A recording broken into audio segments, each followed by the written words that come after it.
This is Balhoek in Belgium, close to the Dutch border.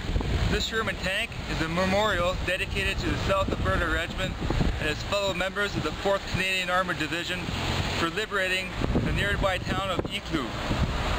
The time spent here leading up to Operation Switchback on October 5th, 1944, they would spend the time liberating towns south of the Leopold Canal.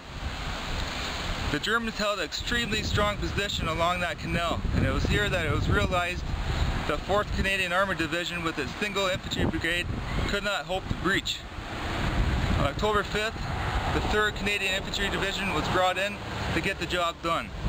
As for the 23rd Field Artillery Regiment, their stay here at Balhoek was the longest at any one position since they arrived on the shores of Normandy.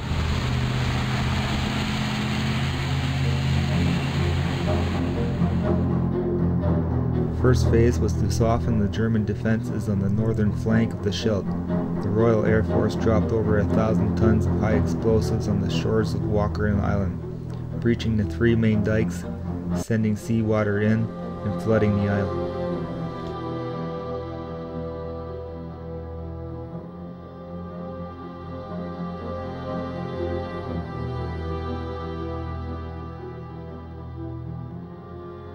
Second phase called for a land assault, along with amphibious landings along the northern and southern shores of the Scheldt.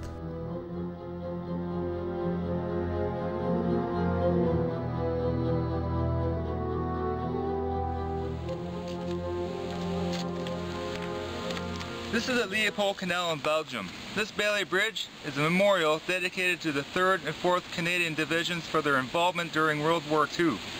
On October 5th, 1944, the 3rd Canadian Infantry Division would launch their assault attacks here.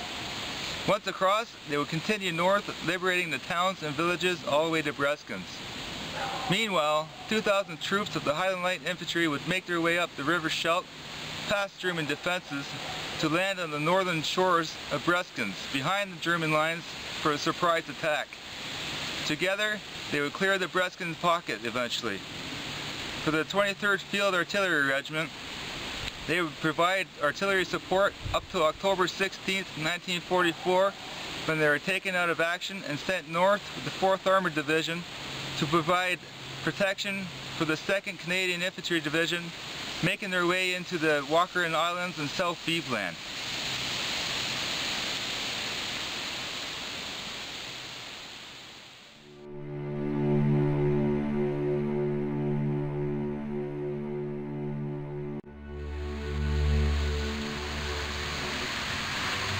This is the Antigam Canadian War Cemetery here in Belgium. The majority of the soldiers lost their lives fighting to secure the Breskens pocket, 7 of which are from the 23rd Field Regiment. Here is the grave of Gunner P.J. Cragen. Died on October 8, 1944. His inscription reads, "God called him home, it was his will, but in our hearts we love him still." He was 23 years old.